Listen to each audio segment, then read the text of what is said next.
And he's gone with, hopefully our feed is coming in. It looks to me that he's gone, it's not gone 1f4, has he? Surely not. Has he played what I expected him to play, which is 1e4?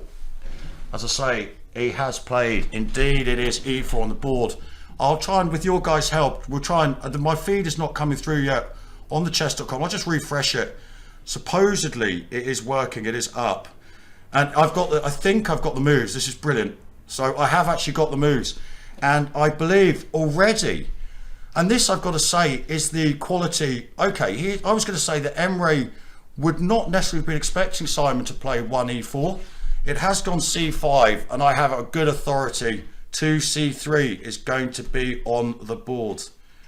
Shall we see if my information is correct? Bishop e2 is something that Simon's done a lot of work on. He's got a Grand Prix style Bishop e2, and c3 is on the board. Well, I am somewhat connected to Simon's preparation, so therefore we have got, let me just see I don't know if the moves are coming in, but I'll have to put them out on the board. So we've got e4, c5. Maybe there's just a small, very small delay. And Simon's gone with the Alapin or Alapin. I'm not quite sure how to pronounce that. And already, this is the quality of someone as strong as Emre Can. I believe that's how you pronounce it. He would not have necessarily expected Simon to play 1e4. And he certainly, I don't believe, would have expected Simon to come out with 2c3. And I think this is going to be very interesting because it just shows you, and it's a great, I think, lesson to everyone out there, whatever level you're at. If you do a bit of preparation on your opponent, as Emre Can most certainly would have done, he certainly would have probably been expecting a 1d4 opening, a queen's pawn opening. It's interesting already that he knows that Simon's got something sort of in mind. Simon's got something that he's looking to play against him, because if your opponent ever surprises you by doing something that you don't expect, and it's not to say, obviously, Emre Can's faced 2c3 on many occasions in his career. He hasn't necessarily expected Simon to play the Alapin against him. Now, in all his previous games, Emre Can has played 2 knight f6. But obviously, being a well-rounded player, it's entirely possible he might deviate and play a move such as 2 d5. The only thing about doing that is it's not his main weapon against the Alapin. So he's got to weigh up in his mind, does he risk playing 2 knight f6, knowing full well that Simon's got some kind of ideas in mind? Or does he take the chance of kind of deviating from his normal response to the Alapin by playing the move 2 d5, for example? And if he does that, of course, the downside of that for, yeah, I was just wondering if this is, I was just wondering that as well, Wojtek Melchior. I'm just obviously wondering whether it's Emre Can or Emre Can, and I'd love someone to be able to tell me whether it's pronounced with an H or not. I have actually I should have actually looked at that in a little bit more detail, but I thought neither. Okay. And he has played knight f6, and this, by the way, is very much what we're expecting. And Simon, I believe, is going to play e5. Let me talk you through. I can tell you now what the preparation is. Knight d5. So Emre has started with this. Then I think Simon's going to play this move. I'll call him, oh my word, I don't know what. Chat, can we just have an agreement on how I think what's going to happen next? Is the knight's going to come to d5, and one of the main moves here is, of course, d4. I believe another move you can play is knight f3. A lot of the times these lines will converge. However, this preparation is as follows. Bishop c4 attacking the knight on d5. The knight drops back to b6, and the bishop is attacked on c4. The bishop comes back to b3. And now it's very much still theory, of course. Now the main moves for black here are as follows. Black's has the main moves c4, which makes a lot of sense. It's defended by the knight on b6. The bishop drops back to c2. The bishop now has a very nice diagonal, but of course black has gained some space in the center, and he can always meet a potential push of the d pawn by playing en passant, or if the pawn goes to d3, that pawn can be captured. By playing c4, you block out the line of the bishop, and I think this is probably considered to be the absolute main move. Other moves possible, d5, that makes a lot of sense. Similar sort of concept. You're taking a stake in the center, you're temporarily at least blocking out the power of the light squared bishop on b3. This is going to be a very important, powerful piece for white in this opening. However, and I don't expect this to happen, I must say, but in a previous game, the only time that Emre, I'm just going to call him Emre, I hope that's okay, I hope that's not too upsetting for people, just to avoid someone telling me all stream that it's the wrong pronunciation.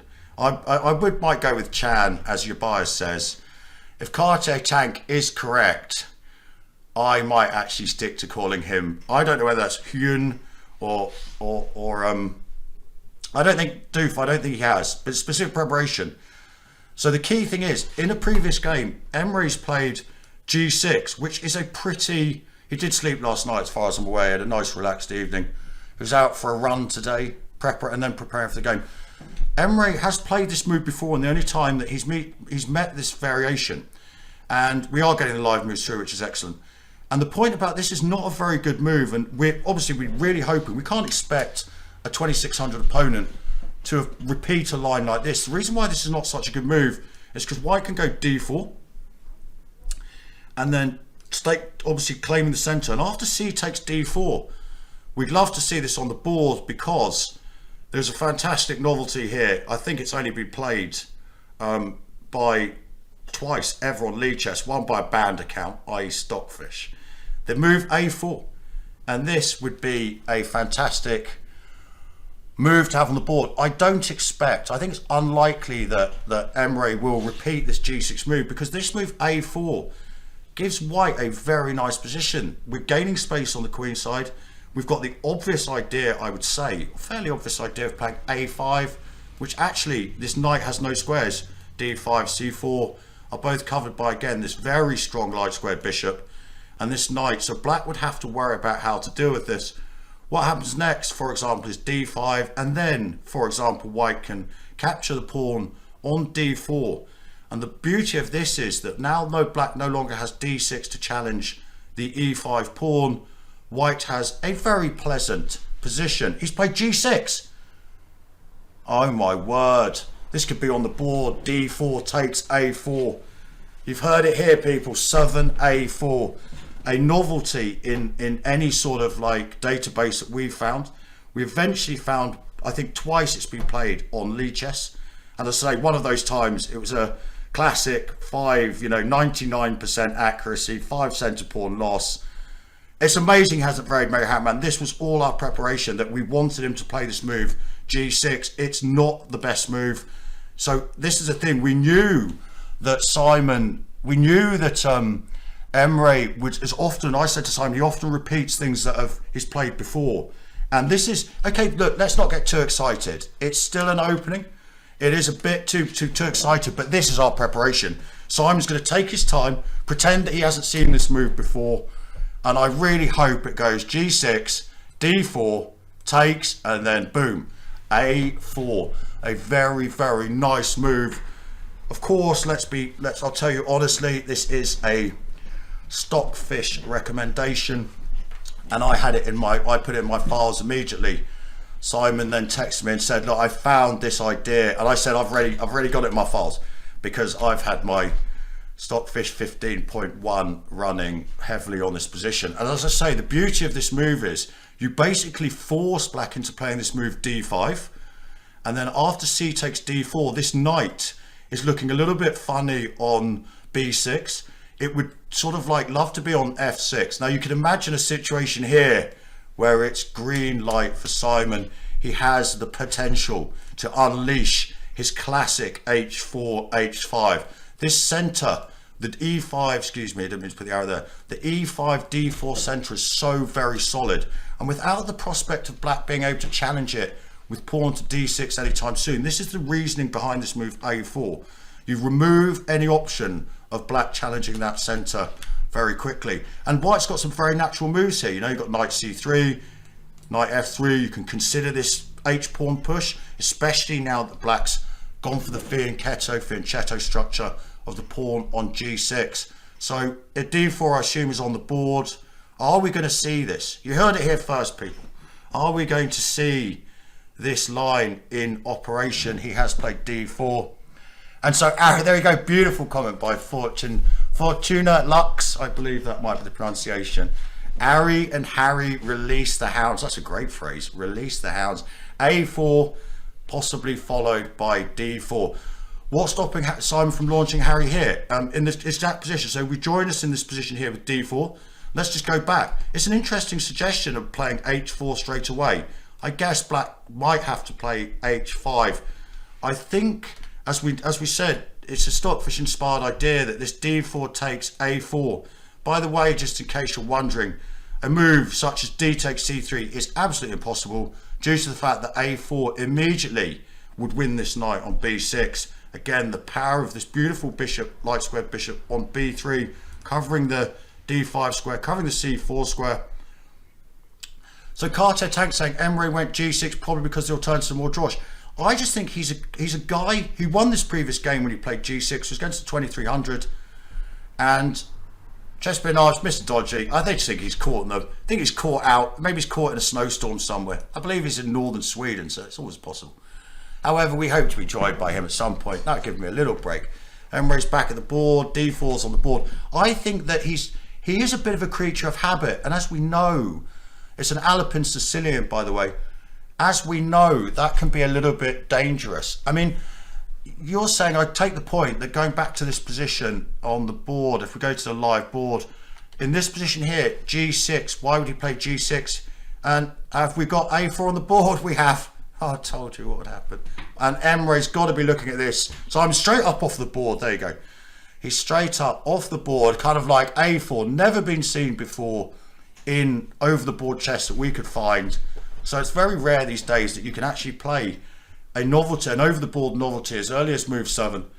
Emre's surely looking at this thinking, oh dear, I maybe should have taken a bit more time on my G6 move. So Emre just played G6. Now, of course, that unbalances a little bit. The issue, of course, is Emre's only played this position once in his life, and G6 didn't work out too badly for him. I'm quite right, I believe, as I suggested. We're in a very interesting situation after a very up and down game, and certainly an up and down time scramble. It was quite fortunate, I guess, that the last move played was apparently an inaccuracy, understandable, bearing in mind it was the 40th move.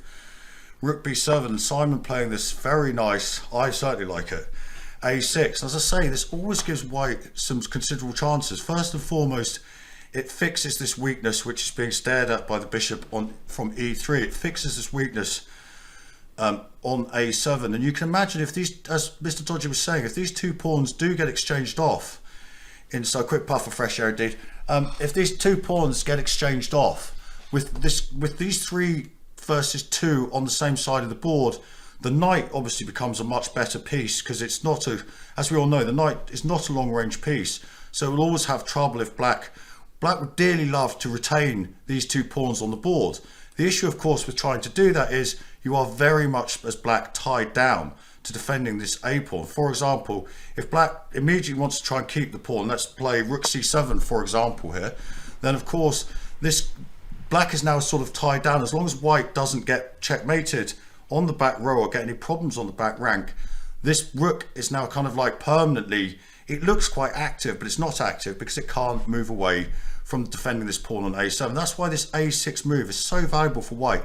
You can also imagine later in the game, if Black starts to find a way of getting after this pawn, he needs to be very careful of this pawn ever being taken, because as I said, a pawn on A6 is very valuable. It's so close to queening. And I said that one of the things that AlphaZero and the computers have taught us is that having this pawn is obviously not doing any job of like putting pressure on the opposing king. Often we see pawns coming up to H6 against a castle king, but the value of these pawns coming up is not just to pressure a castle king and to give checkmating ideas. It is the fact that later in the game, if you imagine a rook and pawn endgame, if you can ever win this pawn behind the pawn, the advanced pawn, so in this situation, if we can ever win this pawn here, it's very dangerous. This pawn is so close to queening, being on A6, that this is a major problem for Black. So Black is now thinking in this position. Welcome back, Mr Dodgy. Thank you. Glad to be back. Yeah, good. Lovely to join you. I've been accused of having a quick puff of fresh air, which is altogether true. Just need to get a little bit of air into my lungs, of course. Yeah, There it's we very go. important. Very important. So, And have you been to Reykjavik before? I've never been, actually. Have you been? No, I'd love to go. It's like really high on my list of places I want to go for a chess tournament and just in general. But no, I haven't been yet. I know that Simon raves about it. He does say it's his favourite sort of tournament, I think, you know. That'd be a lovely thought. I think they should agree to a draw and get 2 pints of beer together. That'd be lovely. I think we are very convinced, although things have slightly improved for Simon the last couple of moves, it's still very much black who's in the ascendancy here. Not just to the fact he's got 2 bishops, but he does also have an extra pawn. As I don't know if you heard me saying that your idea that if these pawns get exchanged off, white is a lot. It might be black might be forced into doing this now, but I think a6 was a good move, by the way. I really do. I really like a6. Rook a8 probably would have been an interesting idea as well, but I really like this a6 idea. I just think that if these pawns get exchanged off, I think with these 3 versus 2 on the same side, provided white doesn't get into too much trouble with his king, this knight obviously becomes much more valuable in relative terms, being a short range piece or being on the same side as all the pawns. So, you know, this, and I think this a pawn has to come off the board now. I think Emre's thinking really deeply because he doesn't, you know, he kind of like looking at this position. Also, I say resetting after time scramble, but I think he really wants to avoid having to like not lose but exchange off these a pawns. It may still be good for black. Apparently, the variation is about -1 and a bit in black's favour, of course. So, yeah, we can still see the computer wants Rook b3 and Rook b5. Why? What's wrong with keeping the Rook on the 7th rank? I said that just, I don't know if you were maybe not with us. I was just saying, I think the issue with this is, although the Rook looks quite active here, it's just perpetually tied down to defending a7. So I don't think it sort of help matters. It's kind of like, we're never going to quite, unless we have something very concrete, definitive, in terms of invasion, or, you know, where white definitely has to be careful here. You know, the Rook, although it looks active, it's kind of one of its key jobs is actually defending a7. And it's going to be very hard to envision a way in which that Rook is not the only defender of a7. And black has to always worry about, I know it's not possible here, but black also has to worry about Rook coming to extra pressure coming on this pawn. He can't vacate the 7th rank, primarily because bishop takes pawn, also rook to the 7th rank as well. It's just, it looks like a move which might be played because you want to retain this pawn on a7, but it's hard now to see how black can now make progress from this position. Yeah, I mean, it's not possible, but I think that's the reason. But I think he really is trying to think about playing this, by the way, in the sense, because, you know, let's just go through the line we're looking at. Rook b3, once this pawn is gone, even though this pawn might be a goner, say Rook a3, I think was your suggestion, which is a very good one. I don't think white can white hold on to this pawn? No, because we've obviously got this Rook a1 threat. But again, we've now got a construction, we've now got 2 versus 3 on the same side. It's like, you know, it's definitely actually, let's look at this one a bit deeper. So Rook takes a6. Sorry, King e1, Rook takes a6. King e1 to avoid the problems. Rook takes a6, absolutely, and then Bishop d4 is what we looked at. I think that's what we're looking at as well. I mean, of course, I'm not sure. Bishop takes, then knight takes. This is kind of the key position, I think. So Rook to a1 now? I think that's what we're suggesting, isn't it? But I think we're pretty confident that black can't allow this knight takes f3 because that pawn on f3 is pretty weak. And if bishop g2, how do we deal with that? Okay, that's well, do I have time to play king e3? This would be my first instinct, trying to get my king over here, or trying to win your g pawn. Either way, or trying to get my king. So king e3 and let's say rook h1. Okay, let's go through that idea. Now my idea is to go king f4, and either, you know, come back to Okay, g3. yeah, this is really interesting because now h5 is not useful. Well, it's useful in one respect, but it does allow me to get my king to g3. Oh, I was going to go forward. Oh right, okay. Oh wow, okay. Oh right, I think you're right. You are, sir. So like, absolutely, it's beautiful. Yeah, I wondered if this was just an immediate draw. You might well be right. And also, if it's not an immediate draw, it could also be, well, if black was to do something crazy like this, black's in danger. Black could be in serious danger here. If he's not careful. Black, you know, check, king 4, the king, knight and rook are all coming in. This rook is a long way off helping the defence. You know, I suppose it's got a couple of moves to move the bishop out of the way and rook takes. But I mean, I think. But I mean, like, I think rook d7 king, rook d7 king anywhere, and even if not king takes g6, for example. Like, I think this is just a draw. I think you're absolutely right. I think with So- the knight, rook, and king all converging, there's going to be perpetual, or even worse. I mean, black could really get into. It's not possible to see black getting into a lot of trouble. Have we got a move, by the way? Instead of rook takes h2, I think this will be quite slow, move, so maybe we can keep going with this one. But instead of rook takes h2, Okay. oh no, sorry, instead of h5, yeah. Yep. So bishop h3 is the only other way to defend the pawn. This surely means black's going in slightly the wrong direction. Maybe I'm mistaken. This bishop doesn't belong in h3, does it? Yeah, that's Really my point. Is impossible. that like the bishop is just it defends the pawn, and black holds everything together, but that bishop is stuck there. And even like you never even really get a chance to take on h2 because the bishop still has to, stay in the way of everything. So this. Yeah, this has gone in a sort of like poor direction for black, effectively. Let's go back. We will join the live board. Keep up to date. He has moved his rook, understandably, down the b file. Why he chose b4 as opposed to b5 or b3, I don't know, but I'm not sure if it makes much difference necessarily.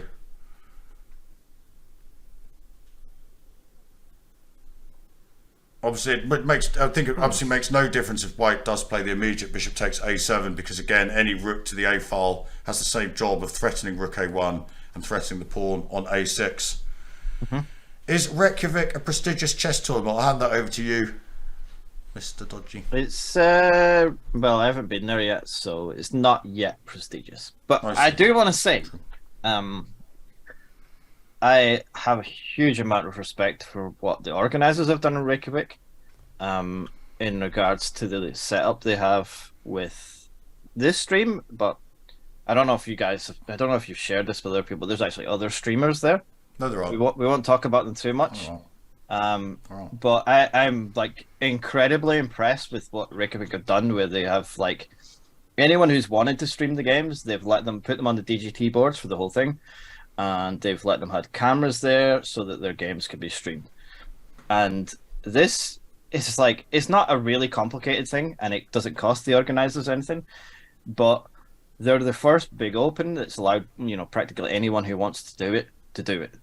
And so they're getting thousands of viewers every day for this tournament that they wouldn't have had otherwise, because it's a really nice tournament, but like, this is not a top tier tournament. This is not like Magnus and Fabi and Hikaru and all these guys, but they're getting the same kind of viewers that a super tournament would get.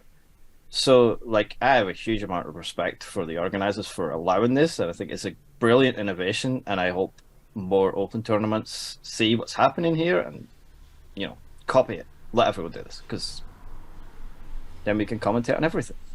Absolutely. And it's like, it's always like, if we hadn't had that opportunity, we wouldn't have seen Simon's game live yesterday. And I know that the drama of today is continuing, but obviously the beauty of his game in round 2, obviously yesterday morning. Again, I think it was another shout out in the chat. If you're interested, if you missed that, best way to probably check it out is to watch Aga Battle's coverage. We said that it might be the best game of 2023 has just been played. It was his tagline to that, and I don't think that was hyperbole. I think there's an argument that it was the best game in terms of the opening, in terms of the style and the tactics and the flourish and the brilliant finish. As GM Danny Gormley said yesterday, it's going to appear in many a tactics book, many a chess magazine for time to come, what Simon did. So if you aren't familiar with that game, definitely check it out. And I shout out to Aga Battle's channel. It's wait, he covers it in, as he often does, 10 minutes, and that's a great way to do that, by the way. So check that out. Yeah, totally agree. And also, like, but without it, I'm not sure. Probably Simon would be on the live boards anyway, because he was. Yeah, I guess he would have been, because he was.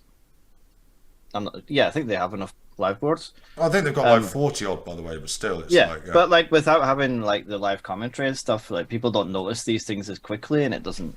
These things are kind of topical when the games happen, and especially with someone like Agad Matter who covers things that are just happened. Yeah, it is important to get this stuff out there quickly, and we all get to see fantastic games. So yeah.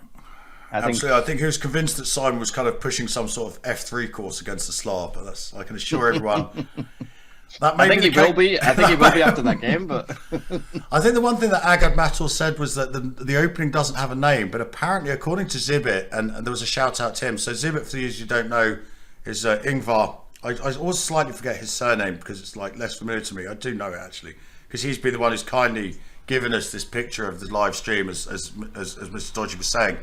But he was actually told us it was called the Boar Attack, Boor. Boar, I think it's probably. I assume that's correct. I have no reason to doubt him. So apparently there is a name to it. Not trying to call out. There are both chessboard and chess.com courses on the Boar Attack already. So Coach J. Kane telling us that there are courses that exist.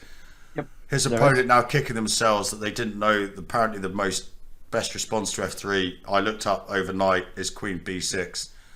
But it's a very committal move to plan. I know that White then goes E4, and it's totally understandable why his opponent didn't play that, because it's kind of like you're walking into something, and when you're confronted with a sharp, potentially very sharp, prepared variation, which she had no doubt she was aware of that, to take it on head on without having analysed it with computers or with preparation is incredibly risky. So it's understandable why she tried to navigate to safer waters. Simon was having none of it. Mm-hmm. Yeah, it's a super sharp opening and not that common as well. But yeah, there's some real venom there. There is some real venom there. As I say, I've played a lot of like Slav, and a key weapon against it is the exchange Slav, which is generally underrated. Normally not played in more positional manner, not with this pawn to F3, which is obviously a very aggressive, direct approach trying to grab that E4 square. But I can't recall ever having played against F3 in hundreds of exchange Slav games, which no doubt I've had on League Chess or chess.com, should I say. Oops a daisy. There are other websites like chess.com, who by the way are the ones who are giving us our live board feed here, so absolutely massive shout out to them. We are privileged enough, and I should genuinely say this, the chess.com are the ones who are providing us with these non-delayed boards specifically only for streamers. There are only the streaming boards. You have to watch the channels to get them. Understandably, we can't share them because, for the same reason that everyone else should be experiencing a 15-minute delay, special arrangements, as Mr Dodgy was saying, have been made, and I think that's entirely reasonable and understandable. No doubt. I don't think Emre is concerned about having the stream go out and not being on a delay. Clearly this game, both these players of the utmost virtue and fairness. There we go.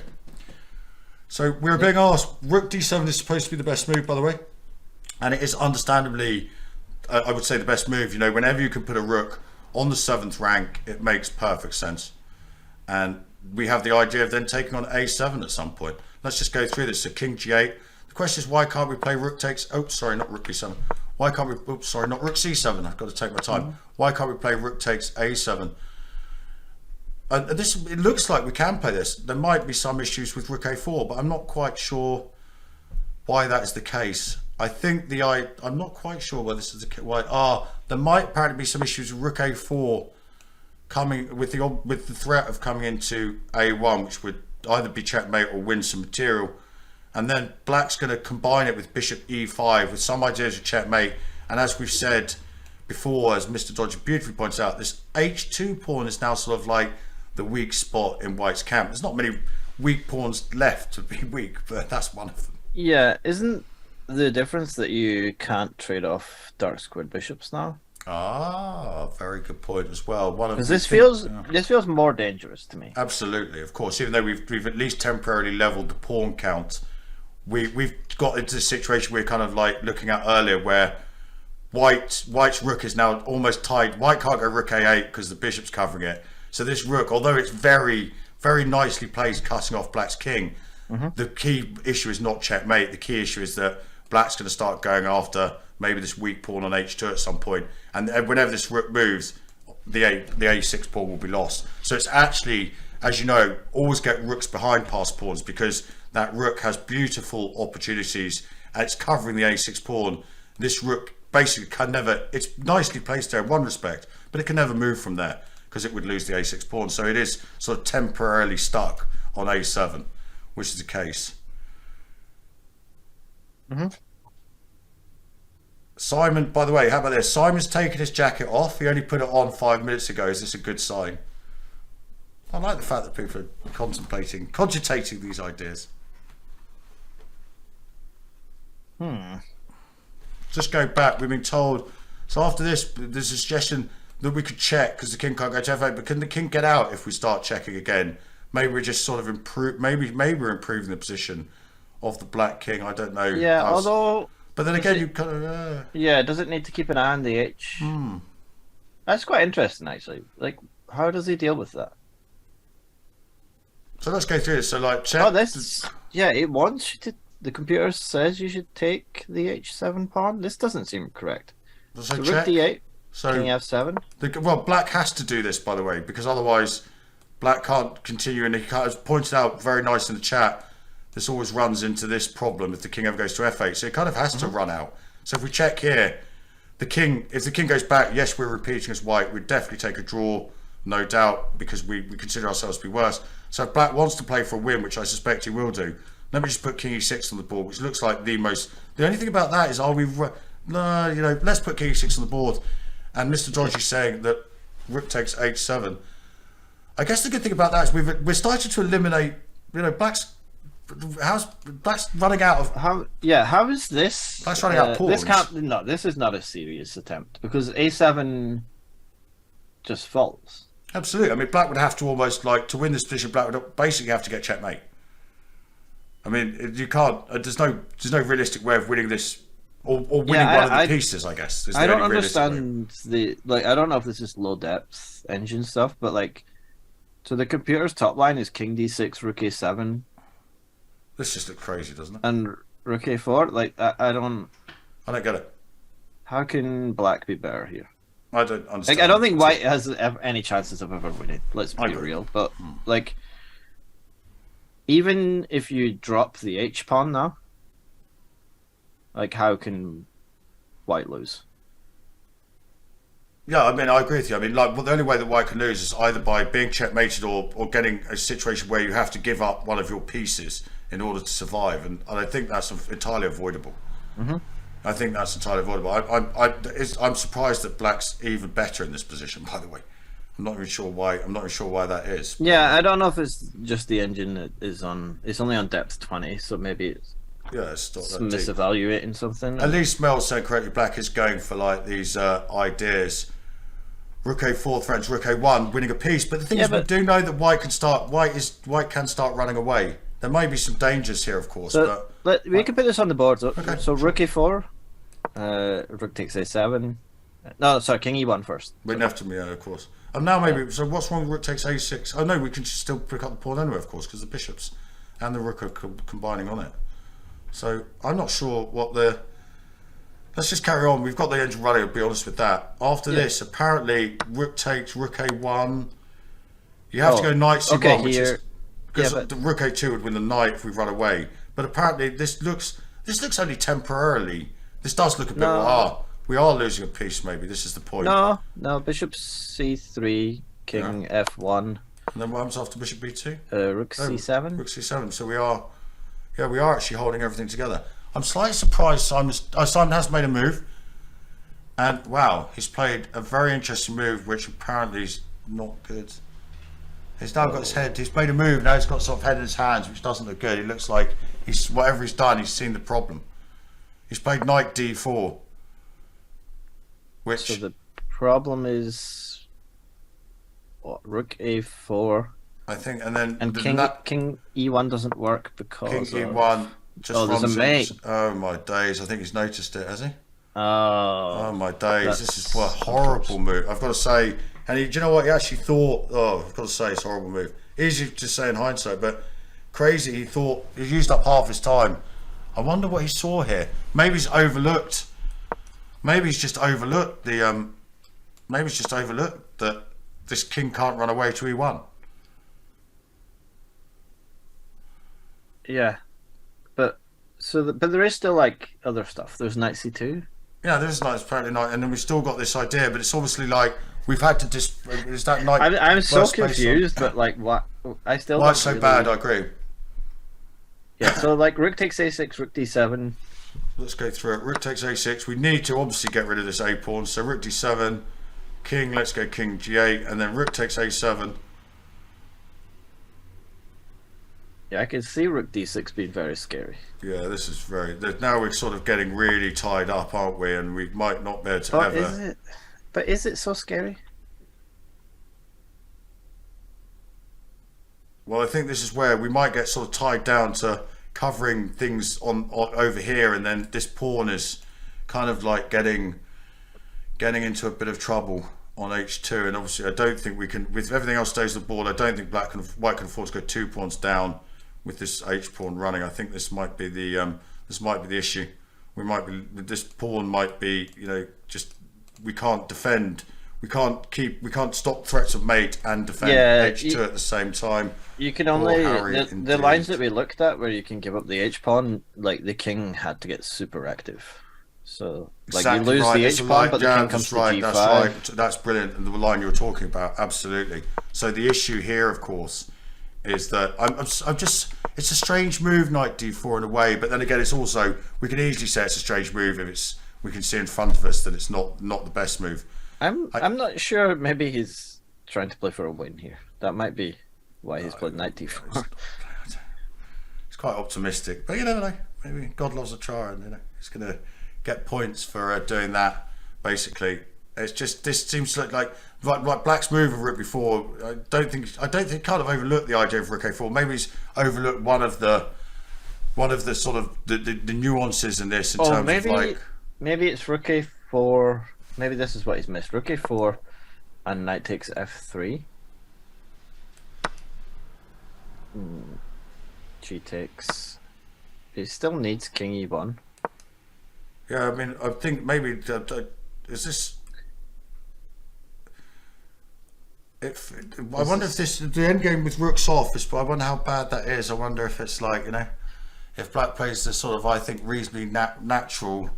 Rook takes a6 here. I wonder how bad this is. Rook d7, king f6. But Black, sorry, White can keep the rooks on if he wants. He's got dealer's choice of whether to give them. You can take on h7 as well. I could take an h7, of course, yeah. Oh no, wait, no, you can't take on h7 because there's rook a1 and then the a pawn moves. Of course. So yeah, this would be problems. You kind of okay. So why is this so bad? I mean, is this really just horrific? It obviously is, because White's king is going to be so bad. You might end up with a king here, and the Black sort of like, this pawn is so valuable, isn't it? It's on a light square. Live again, we're being told. Knight d4 is a live position. We are looking at the consequences of this, by the way. This is the live position. And the problem with this move as well is it's quite hard for Black not to go right here, if that makes sense.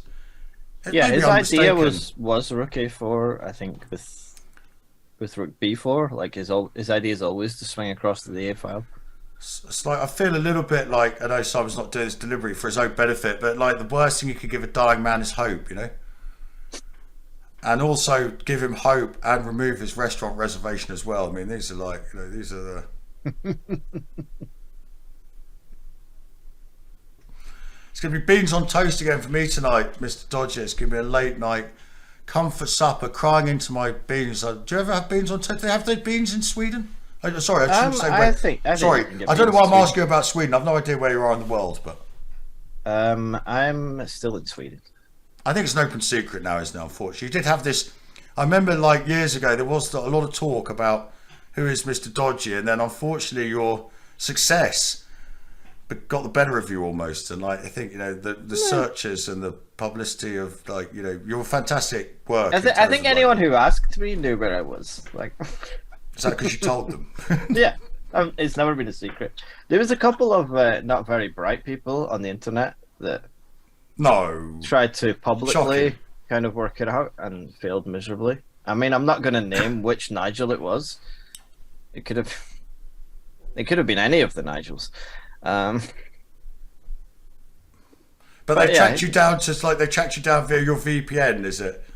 No, he tracked me down. America. One of the Nigels kind of decided that. First, he decided I was Anish, which I took as a compliment. And then he decided I was from Bolton, which also was not true. I assume at this point he hadn't heard you speak, because I don't know what he'd heard or seen. I don't know how he came across this information. Apparently, but I'm not saying which Nigel. Okay, I think exactly. You're a gentleman, and don't do that, do you? pretty sure that people could hazard a sensible guess, but I don't even know if I know who it is. I'm not going to guess, but there we go. I'll leave it. We need to leave a little bit of mystique, is it? Is that the word? I don't know. Anyway, knight d4. But Black's not played instantly here, so maybe there's hope. But maybe you don't need to rush if you're winning, do you, necessarily? But there we go. No, but this is still... Okay, he's gonna find... Okay, so rook a4, knight b3. But you just kick the knight? Is that the point? Sorry, say that again. Sorry, I got momentarily distracted. Rook to a4? Yeah.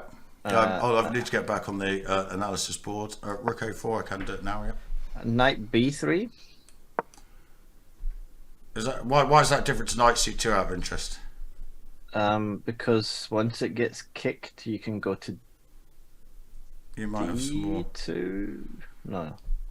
So what's the idea? Let's just go through this again. Is this sort of very similar sort of concepts of what's happening before? Okay, check and grab. I've just got a bit of lag on my board now. For some reason. Okay, so for a start, king f8 and king f6 don't really work here, I think. Why is that? Because now you can take on h7. Oh, I see, right? but maybe not, because then maybe we can just kick the knight and then do a check and then do the a-pawn push, so we can. I think it's quite important. Probably right. Okay. I mean, this is why this knight d4, I've got to say, was a funny move, because for me, in principle, it's really all about Black preserving. Hi Ross, how are you? Good to see you, Ross the door. Nice to see you. It's all about Black preserving this. This is why I loved a6 as a move, because the idea was always to eliminate this a7 pawn. And now we're running into lines where we might not be able to eliminate the a7 pawn. And if we can eliminate the a7 pawn, we're causing other consequences for our position. That's the thing. I mean, I understand. As I say, it's very easy to, as it always says, easy to sit here, especially with a bit of engine help, and criticise what's happening here. If we go to live position, I wonder if Emre's, maybe are they both seeing different problems here, or potential problems? I mean, there is no further time control to the best of our knowledge, so time is ticking down. Spend time outside. Bishop c3 looks nice to me as well. Can you analyse? Apparently that's a very good move as well. So bishop c3 has the pretty obvious threat, apparently. So this is definitely threatening rook to b1. So you apparently have this to... is a good move as well. But apparently it's not as strong as rook a4, by the way. But just to let you know, I'm not quite sure. So so knight f3. So what's the issue? Why can't we? And then takes. So this might be this. Sorry, my board is suddenly just doing a bit of laggy stuff. Takes, and then I guess rook d1. Sorry, rook d7 check, maybe possibility. But I think rook, we've got to. But how can Black's? Maybe we can just go curl up into a little ball here. But this way, I think the idea is that at least we're eliminating. Are we definitely eliminating the a7 pawn again, or not? Yeah, I think so. So I mean, again, it's maybe not great, but it's still. I really feel that White, whatever chances White has, are definitely improved by getting these a pawns. If we can ever, that's why we did have an opportunity. I think just White's whatever chance there are. I do feel like this endgame, this one is probably lost. Yeah, the issue is if we sort of, as I say, like my phrase, curl up into ball. Imagine if we could just take on a7. It's going to be this pawn is such a massive problem for White's position. Okay, let's take on a7. Sorry, rook a4. In which position you want to play from this, here? This one now, yeah. Rook a4, yeah. So go eliminate immediately. Do you just want to go rook takes a6? Yep, and I obviously can't. I don't have the. I don't know whether I'd want this option or not, but I clearly can't play this here because takes, and I'm getting back rack mated. So my bishop's under attack. So just bishop e3 maybe. Yep. And I don't know. Play your move. I was going to say bishop e5, for example, just to try and do this, but h3. Yeah, and then I'm worried of maybe my guess not easy to get my king in. H3 is not good, is it? Well, why not? Because I suppose it's going to be very hard to defend. But what, rook a4 maybe, and then rook h4 is maybe. But can I sort of try and keep you at bay almost? Can I try? Black can go the other way to attack rook a. Yeah, so there's always this danger of Black getting the rook across to h4. Yeah, it doesn't. Okay, but. So rook a4, bishop g5. Yeah, I think we've got to try and keep this sort of like. Okay, actually, there's an interesting moment here. So they have made a move, but then we do want to carry on. And then we can just carry on for a little bit. Sadly, Black has played Rook A4, but in the live position. But yeah, okay. So if we just go back 2 moves. So here, we can see that like full transparency and whatever. We can see the engine moves. We can now. The engine has the same analysis, has the same evaluation for every move. And the third line is Rook A1. Now, I don't think this is a win. This probably is not a win. There's a big tell, by the way. The top 3 engine lines all be the same. If they're in a sensible region, not if they're like -50, of course. But if they're like, as in the case here, it says -1.8, and they're all the same. Yeah, but what that means is that in 20 moves, it evaluates the position as exactly the same as it is now, which means there's no progress. Yeah, absolutely. So, and it says Rook A1 is exactly the same, which I find hard to believe that you can win this with the rooks off. I agree, because I agree. But if we go back to live position, if you don't mind, just to keep up to speed there, Black has unfortunately, I say unfortunate for our position, has played what we consider to be the best move. Simon's now gone Rook D7 check, and this now is a concern about how he's going to. Well, maybe he's still got some chances, but the problem is moving this knight to D4 kind of almost hasn't alleviated the mating threats because of this key idea at some point. Now, if we the knight being on E2, yes, it got in the way, but it very, very nicely stopped Black from playing bishop to C3 check. Now we've always got issues of we can't run away because of bishop. King E1 is now comfortably met by bishop C3. That wouldn't have been possible with the knight on E2. So anyway, this is the live position, Rook D7 check. I'd expect him to put his king. I don't know actually. I was going to say I'd expect him to play King F6. So that means he won't do that.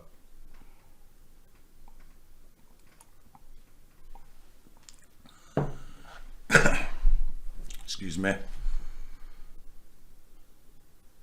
I mean, the issue is, again, we just don't have enough time to take on F3, the pawn, and replace the bishop. We still at these back rank mates. We don't have the time to eliminate the pawn with bishop takes A7, which is kind of a big deal.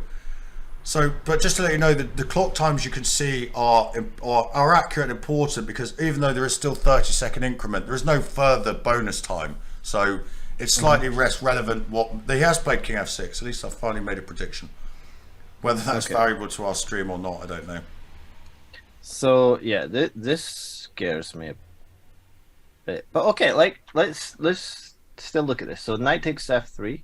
Yeah, this is probably a way to go then. So G takes F3 again, re-engaging the threat of Rook. So Rook D1. The problem with Rook D1 is we're just losing the A pawn for free, aren't we? And it's passive. I think that's the issue. I mean, it's not. I mean, I appreciate we have to roll the dice here with King E1. It's not saying it's great, but I think definitely if we just lose, if we sort of play Rook D1 and then have Rook takes A6, it feels. You're right. Yeah, so King E1. And yeah, I mean, it's not. Okay, we are getting some moves in, so we'll keep up there. It has gone, by the way. It has gone King F6, Knight F3, GF3, King E1. So it's absolutely done this. Rook A1 played. This is the issue. There is a tactical major problem. I think Emre's seen it as well. Rook A1, King D2. The issue is we give a check and then we give another check. So if we had to capture and allow the white king to capture, it would all be dandy, I think, or pretty reasonable, or some fighting chances. Apparently the major problem here is after check, the king's only the way the king wants to recapture on E3, so it has to try King D3. Then after Rook A3 check, we're going to be able to take the bishop and get a past F pawn, which is pretty grim, basically. Okay, let's. And this is this? Well, we're going to find out very soon, because King D2 and Bishop C1 check have been played. Just double check that on the live board. Yep, Bishop C1 check has been played. I think this is very grim, because before this, we've got this problem. We're always going to be tied down again. This is the issue. As soon as someone's got a pawn so close to the queenie square, it ties us right down, doesn't it? Yeah, he's going to lose A6 as well. This is. Yeah, it's such a shame. It's like he had some chances, but ultimately it was a topsy-turvy game, and the time scramble ultimately worked a bit in his favour. unfortunately, just that difficult. It was still always a difficult position. I mean, even if he found not made this mistake on move forward to have knight d4, I won't lose track of the live board very quickly. But going back here, he did have some chances. This a6 I really liked. As I say, he had maybe some chances, but knight d4 under pressure, it's always easy to make mistakes. I'm not quite sure what he overlooked in that position. We were saying that, for example, rook d7 check, as pointed out by one or two people in the chat, clearly Nutty T, this would just dominating that seventh rank. But the key point being, we really wanted to eliminate this a7 pawn.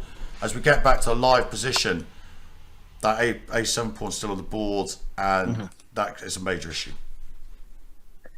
Yeah, because now it's going to be king d3, rook a3, takes. Well, king d3, let's just see. I mean, if this happens, then suddenly white's totally back in the game. Of course it won't happen, by the way. King d3 has happened, and there's no doubt and rook a3 is going to happen because black is now going to get this passed f pawn, and white's going to have to go very passive to defend it, and black's going to have two passed pawns which he's able to defend, and there's really nothing that white's got no counter chances at all. He's going to have to go very passive just to hold them, basically. Win the f pawn though. So you're saying, okay, well, rook here. Do we win the f pawn? Yeah. So king e4. Takes f2. Rook d1. Because you've got to stop at queening. But then why can't I just take here and then go rook a2? King f3. And then rook a2. I mean, eventually I'm going to make progress here. Yeah, but yeah. I mean, the point is you have to go. I mean, you have to go so passive as white. I think basically. Yeah, I don't think you can. I think it's like king g2, king f5. Well, I just kind of just to feel that I'm gonna. I don't know. No, there's no way to hold this one. It's a bit disappointing, of course, but we know that's the nature of chess. We have to accept that. Playing a 2600 was always going to be tough, and it looks like, and of course, no doubt, Emre has played rook a3 check. It really is pretty much, we feel, a matter of time here. Yeah, he might. Unfortunately. He might resign here, unfortunately. But still, it's not I think he might play. I know Simon will play a few more moves because, not because he's necessarily optimistic of his chance or disrespectful to his opponent, but maybe just to, you don't lose too much by playing a couple of moves here. I know he doesn't play on ad nauseum, but I think there might be, maybe a couple more moves. I don't think it's disrespectful here. Yeah. It won't be a pleasant couple of moves though, unfortunately. No. But it might be a couple of moves, I think. The main reason I was actually a little bit disappointed with the draw yesterday. But the main reason is I wanted him to win yesterday, and then he might play Ivanchuk today. So it was a bit selfish of him not to be playing Ivanchuk when I was commentating. Yeah, when you were appearing, of course. Sorry, I was just in awe of the fact you were appearing, despite the fact that someone in the organisation gave you some completely misleading information, then accused you of getting it wrong, which is not the case. So anyone tuning back into the stream or watching it back, I don't imagine anyone has the capability of watching the full 4 hours, but I will repeat my apology publicly on air. I got it wrong. Be a long time since you hear me saying that again, by the way. Yeah, I imagine so. Because you don't make mistakes, that's why. It's very kind of you to say so, but altogether untrue. King e4, bishop takes e3 has happened. F takes e3 and f2 played with a degree of calmness. There we go. Apparently, I should have said I should have retained my apology to you for private use, because otherwise this is now it's a stick that I've set myself up to be beaten with mercilessly. But I do entirely appreciate that. I do apologise. And as Jimmy Billy pointing out, 4 hours of struggle, and then unfortunately it ends in the not the nicest handshake, but a congratulations to one's opponent. Such a shame, because he did complicate it in time trouble. It's never easy. Even we could see, despite the fact that in 30 odd moves I was pessimistic. and Emre did give him half a chance, but maybe it was always up against it as well. I think practically this was always quite a tough game. Yeah, I think so. Yeah.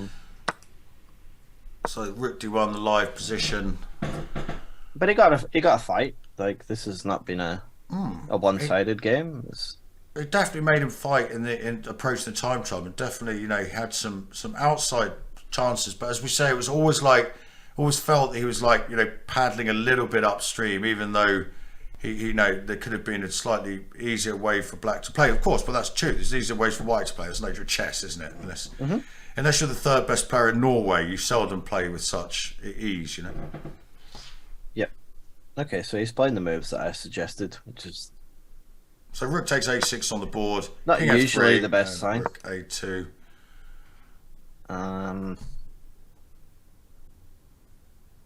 Maybe this is the moment when he.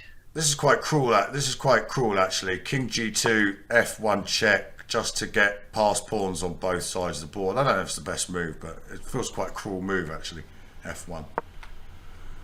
I don't think I'd play it, but it eliminated the fact that you were saying this pawn could get rounded up. Is actually quite an interesting point, because the computer just wants to make sure that nothing happens to it. I just want to trade off that for that and have two outside pass pawns.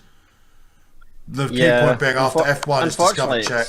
It's just annoying to keep it on. You can't do this, of course, because of Rook H1 wins the Rook there. So that's quite a tactical little solution. I'm not sure why. I'm not even sure that Black would play this. There are many ways. Promoting to a knight is probably the worst bad manners.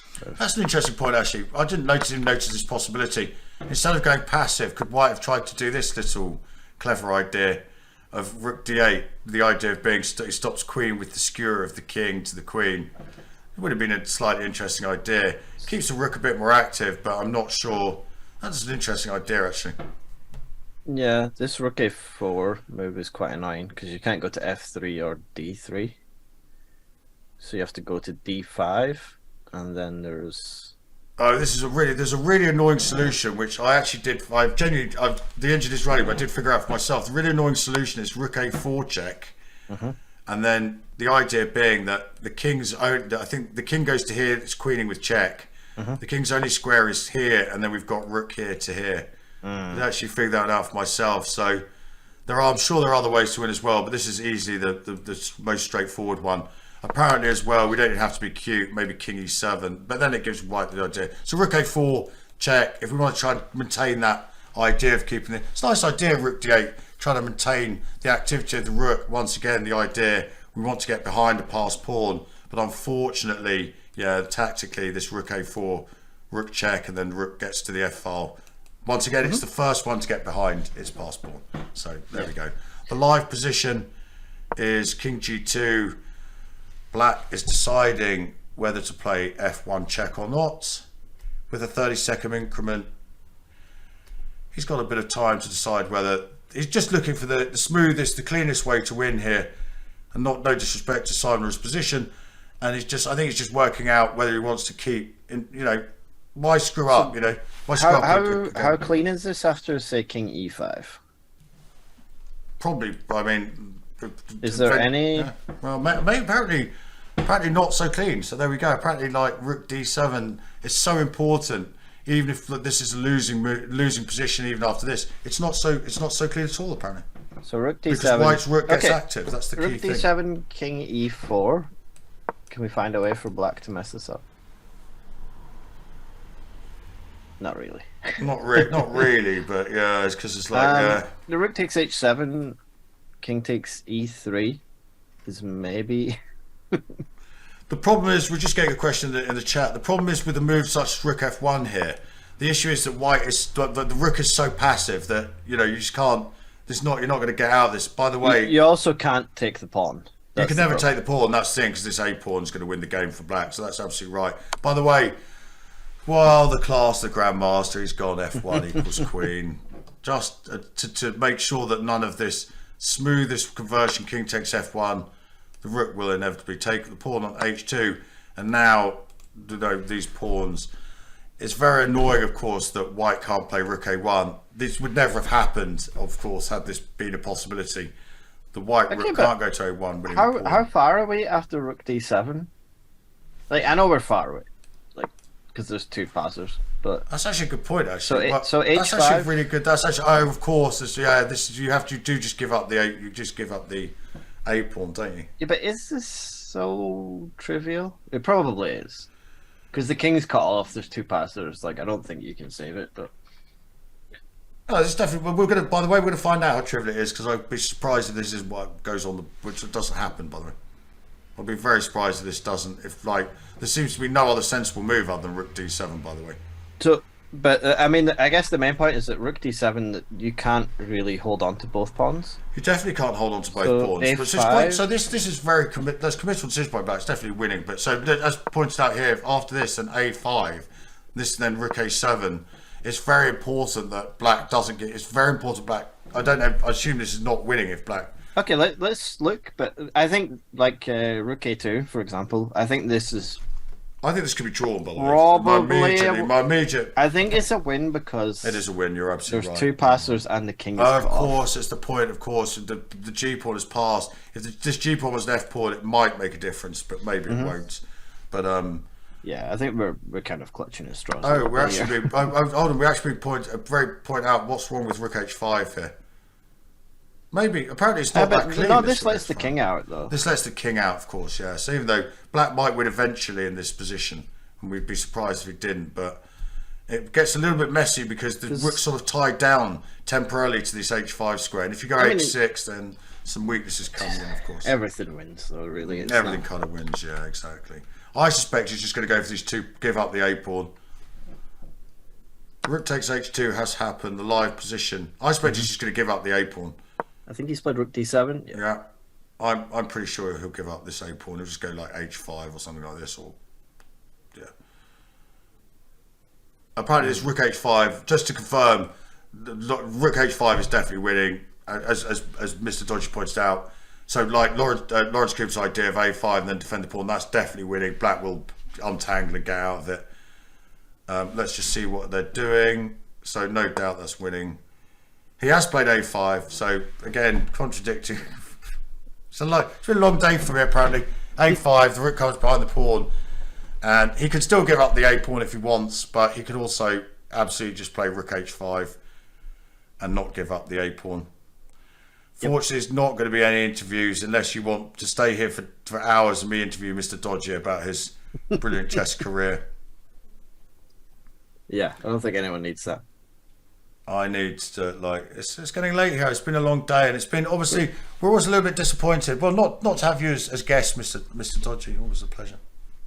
So who else have you got lined up for the rest of the tournament? We've got another That's a very good question. 5 rounds to go? There are 5 rounds to go. So we've got Fiona coming in tomorrow. Or not coming in, sorry, but appearing tomorrow, should I say. And then I'll be joined live in the studio. Not dissimilar to you. We have a secret location right next to Godalming train station. I'll be joined by Grandmaster Nick Pert, former British champion, who's a very, very decent player. He's actually joining me in the studio, so I won't have to do any of this sort of like Zoom faffing, which finds me out. So if you're interested, absolutely, the delightful. He has played rook h5 as well, holding both the pawns. So that is I don't know what's the timing again. By the way, it's 9 o'clock. I get confused. I think it's 10 o'clock British time tomorrow, if I'm not mistaken. But I better check that actually. I'll just double check the schedule. Reykjavik Open schedule here. It is once again, yes, Saturday. As there are 2 rounds a day, it is 10 o'clock British time, just to confirm. So I won't be sending you another delayed invitation, by the way. Not that I'm not happy having you here, but we do have guests lined up for tomorrow. So we're hoping for Simon to bounce back in the morning, and then with the black pieces, then have another go with white. See how it's doing. See how it's going. Brentwood Massive. There we go. Let's just see. There's very little, not too much to say about this. He did play rook h5, rook a6 check. I think it's understandable that Simon's going to play. As you said, the only thing about this is the king does this probably makes the task a little bit longer, but not necessarily any harder, I guess. Just like in terms of like giving up the a pawn and keeping the king in, just like it's kind of interesting. Like we have the engine on just now, but the engine does want you to give up the a pawn. So yeah, the engine's quite. I think that's because I think that's the quickest way to victory. I think I mean you don't have to give up the a pawn and expect you're still winning, but the engine wants to do it because let's just show what the idea is. Takes. The engine just wants to like apparently this is not so great all of a sudden, but I don't see why. So maybe the engine's confused. Maybe it's our depth thing again. And this, but again, it wants to give up the a pawn definitely when we had the king cut off on the first rank, because then we could just if we went back a couple of moves, it was very keen just to in this position, for example. I think he's actually played it as well. It was very keen for the rook can say come over here, and maybe the king and the pawns are getting shepherded down. He's actually played. He has actually played king f5, yeah. But now the engine's reconsidered, and the engine's now thinking, well, this is quite strange. All of a sudden, apparently the king g4 is the only king e4 draw. Well, king e4 draw because obviously then White can exchange the rook. So there's no doubt he will definitely have to play king g4 here. That's quite good though. Actually, we should put that on the board because. So he's playing king f5, rook takes a5. So king e4. King e4 looks like wins the pawn. Takes. Oh, sorry again. Is that that's less good? Takes. You can actually just win this position by just going here, of course. Draw this position. Sorry. Yeah, but Black has 2 extra pawns now, and there's no chance to win, which is absolutely. You could have 6. You could have 6 h pawns, and you can't. 6 isolated h pawns, of course, and you can't actually win. This is a useful technique to know as well about the h pawns or the rook pawns, should I say? Because this is something that comes up in games. Obviously, not in this one. There's no chance he'll allow this, but in practical games, this does come up quite often. You find yourself in a position where you can trade off and realize, oh, I can just trade down to this endgame. I can be 2, 3, or even 5 pawns down, and it's just a draw. And as pointed out by Lawrence Cooper, we can even give Black 5 h pawns and a dark squared bishop, and obviously the queen and square is the wrong colour. So provided the king, of course, gets into the corner or right next to the corner, is not shielded out from the corner. It is, of course, the case. That's quite a nice point as well. 5 h pawns and a bishop is still no good. However, what Simon thinking about? He has taken the pawn, but again, you see me. I'm getting tired and frustrated, Mr Dodgy. I criticise him for thinking. I criticise him for not thinking. He can't win. He just can't win, can he? If we go to the live position, he has played rook takes a5. Clearly, king g4 is an instant move response. Everything else just allows exchange of rooks. So, I think he's played this immediately. There's no chance he won't play king g4. It's the only move possible. Apparently, all of a sudden, the key thing is he should have. If what could be ultra critical, it might not spoil his victory. Why did he give up the a pawn without keeping the the king cut off on the second rank?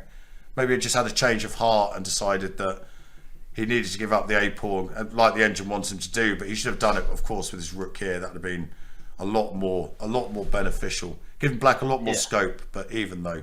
Apparently it's not ruining anything yet, I should say. So the problem is that you can't get the king off the back rank yet. No, that's good. But I think apparently we could go rook a7 and then we can meet rook h2 with king g1.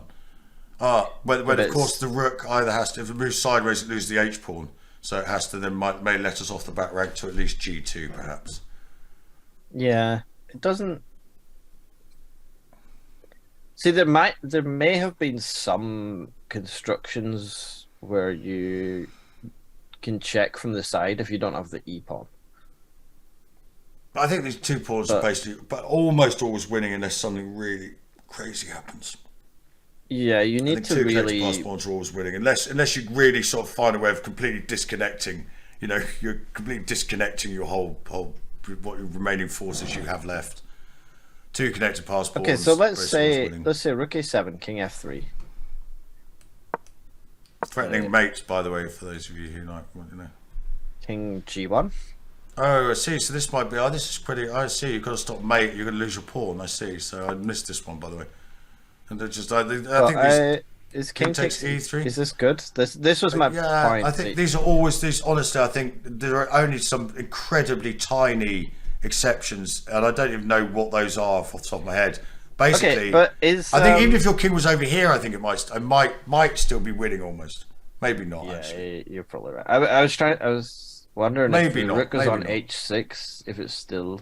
But yeah, I think the king just walks over. Like, I don't think there's any way to do anything. Should we just check? Should we do a little bit of a? Should we fact check ourselves and just see? I'm interested to see if the king wanders all the way and gets cut off. If the engine still says it's winning. So let's just say king g2. Let's just make some stupid moves, just to make sure. If the king wanders all the way over here, apparently, it's certainly not. I think this is still winning, by the way. But whatever the engine says, I'm pretty sure because the king just starts getting it back across. Let's make it even. Let's make it as bad as possible for black. Let's say rook. Let's say rook here, king here, rook b7. Let's make it absolutely as bad as possible. Is this still winning? Maybe, maybe not. Maybe this is. I don't know. We're concerned that the engine's giving us this lines which might lead to.